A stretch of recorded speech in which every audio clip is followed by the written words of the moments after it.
As we close out Black August and National Black Business Month in 2025, it is fitting to remember that 61 years ago, on August 28th, 1963, 200,000 people gathered in Washington, D.C., in the shadow of the Abraham Lincoln Memorial to protest the civic, economic, and social oppression of Black people in America. 200,000 people were on one accord on that day. They told the United States government that it was not doing enough to address the glaring racial disparities in health care, housing, wages, education, voting, justice, and every other area of life for Black people in America. The March on Washington for Jobs and Freedom had one goal: to cash America's bad check. Dr. King said it best. He said, America has given the Negro people a bad check, a check which has come back marked insufficient funds. But we refuse to believe that the Bank of Justice is bankrupt. We refuse to believe that there are insufficient funds in the great vaults of opportunity of this nation. And so we've come to cash this check, a check that will give us upon demand the riches of freedom and the security of justice. By 1967, however, Dr. King believed that the check was still uncashed. In 1967, he began planning the Poor People's March on Washington. The Poor People's Campaign was created on December 4th, 1967 by the Southern Christian Leadership Conference, Dr. King's organization, to address the issues of unemployment, housing shortages for the poor, and the impact of poverty on the lives of millions of Americans.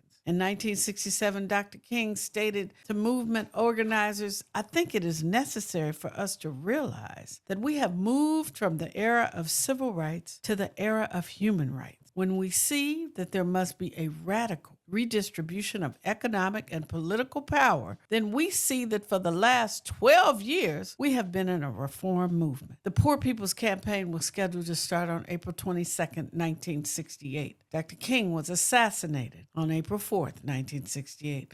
Less than 3 weeks before the march. On May 12th, however, Mother's Day 1968, barely a month after her husband was murdered, Coretta Scott King led thousands of women as the first wave of demonstrators for the Poor People's Campaign to Washington, D.C. The campaign ended prematurely in June as the organizers, the protesters, and the nation were traumatized by Dr. King's assassination on April 4th and Bobby Kennedy's murder on June 6, 1968. Fast forward to 2025, Washington, D.C. is under siege by the Trump administration. America still has not made good on its bad check, and the interest is growing. While Donald Trump moves the country closer to bankruptcy every day. Across the country, hundreds of thousands of people are marching and rallying in the spirit of King's crusade. We find ourselves at another crossroads. Either we slide into fascism or we fight to usher in a new era of human rights with, quote, a radical redistribution of economic and political power. It's time to cash the check, America.